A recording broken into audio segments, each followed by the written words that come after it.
Germain Cousin, Germana Cousin, Germaine of Pibrac அல்லது Germana 1929 ஒரு French துறவி ஆவார்.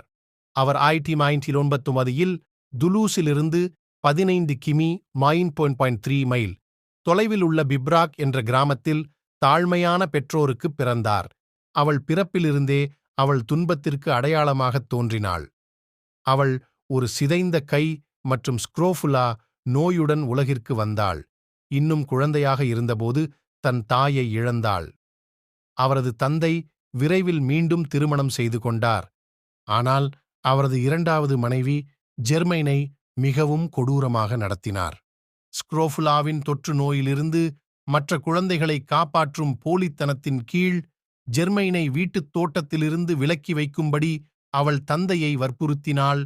இதனால் குழந்தை பருவத்திலிருந்தே மேய்ப்பராகப் பயன்படுத்தப்பட்டது. இரவில் அவள் திரும்பியபோது அவளுடைய படுக்கை தொழுவத்திலோ அல்லது ஒரு தோட்டத்தில் உள்ள கொடியின் கிளைகளிலோ இருந்தது. இந்த கடினமான பள்ளியில் ஜெர்மைன் மனத்தாழ்மையையும் பொறுமையையும் பயிற்சி செய்ய ஆரம்பத்திலேயே கற்றுக்கொண்டார். கடவுளின் பிரசன்னம் மற்றும் ஆன்மீக விஷயங்களைப் பற்றிய அற்புதமான உணர்வை அவள் பரிசாகக் கொண்டிருந்தாள். அதனால் அவளுடைய தனிமையான வாழ்க்கை ஒளி மற்றும் ஆசீர்வாதத்தின் ஆதாரமாக மாறியது.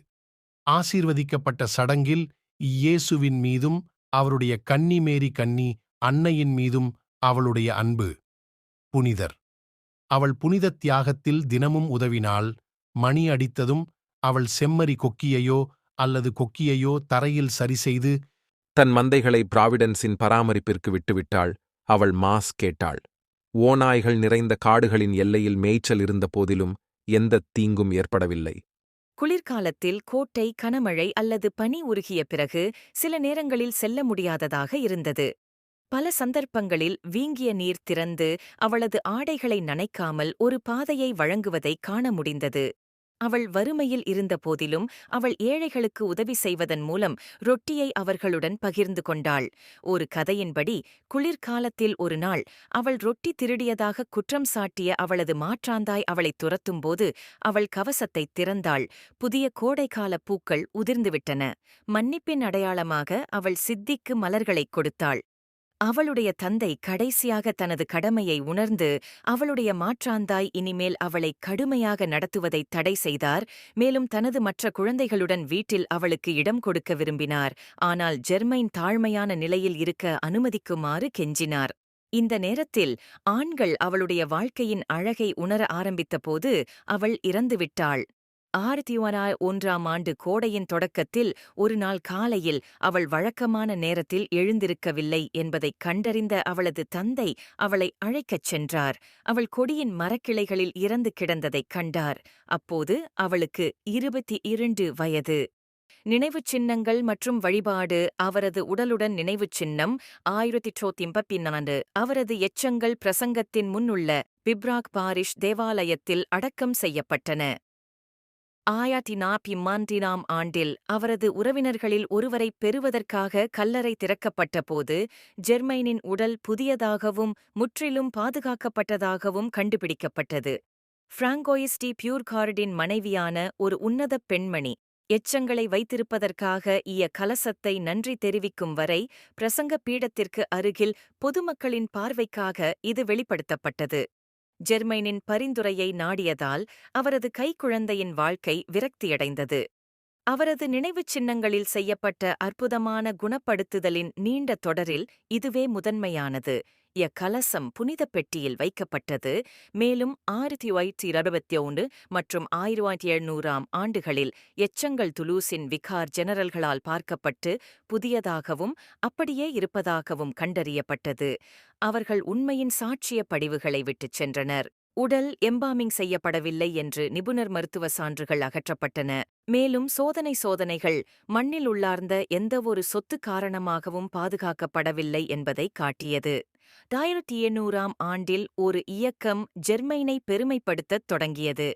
ஆனால் அது தற்செயலான காரணங்களால் வீழ்ச்சியடைந்தது.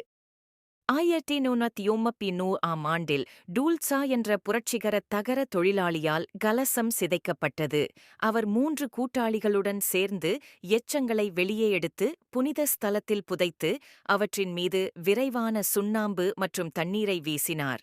புரட்சிக்குப் பிறகு விரைவு சுண்ணாம்பு அதன் வேலையைச் செய்ததைத் தவிர அவளுடைய உடல் இன்னும் அப்படியே இருந்தது. ஜெர்மைனின் தனிப்பட்ட வணக்கம் இல் உடலின் அசல் கண்டுபிடிப்பிலிருந்து தொடர்ந்தது. பல குணப்படுத்துதல்கள் மற்றும் அற்புதங்களால் ஆதரிக்கப்பட்டு ஊக்குவிக்கப்பட்டது. 1950ஆம் ஆண்டில் முக்தியடைவதற்கான காரணம் மீண்டும் தொடங்கப்பட்டது. ஆவணங்கள் 400க்கும் மேற்பட்ட அற்புதங்கள் அல்லது அசாதாரண கிருபைகளை சான்றளித்தன. மேலும் பிரான்சில் உள்ள பேராயர்கள் மற்றும் பிஷப்களின் 30 கடிதங்கள், பரிசுத்த ஆசீரிடமிருந்து 30 கடிதங்கள் உள்ளன. 1945ஆம் ஆண்டு போர்ஜஸில் உள்ள குட் ஷெப்பர்ட் என்ற துன்பத்தில் இருந்த சமூகத்திற்கு உணவுப் பெருக்கத்தைத் தவிர அனைத்து வகையான குருட்டுத்தன்மை, பிறவி மற்றும் நோயினால் ஏற்படும் இடுப்பு மற்றும் முதுகுத்தண்டு நோய் குணப்படுத்தும் அற்புதங்கள் சான்றளிக்கப்பட்டன. 1954ஆம் ஆண்டு மே 7ஆம் தேதி பியஸ் நாய் தனது முதுநிலை பட்டத்தை அறிவித்தார். 1967ஆம் ஆண்டு ஜூன் 29ஆம் தேதி பீட்டர் தி அப்போஸ்தலரின் தியாகத்தின் 18வது நூற்றாண்டு விழாவை குறிக்கும் வகையில் ரோமில் கூடியிருந்த பெருமளவிலான மதகுருமார்கள் கூடிய நாளில் அவர் அவளை புனிதராக அறிவித்தார். மேலும் அவர் துலூஸ் பேராயர் ஃப்ளோரியன் டெஸ்பிரஸை வாழ்த்தினார். அவரது மறைமாவட்டம் தேவாலயத்திற்கு மிகவும் சக்தி வாய்ந்த, மிகவும் அன்பான மற்றும் அதன் இதயத்திற்கு மிகவும் பிரியமான ஒரு புனிதரை வழங்கியதற்காக. அவரது விருந்து துலூஸ் மறைமாவட்டத்தில் ஜூன் 15 அன்று கொண்டாடப்படுகிறது.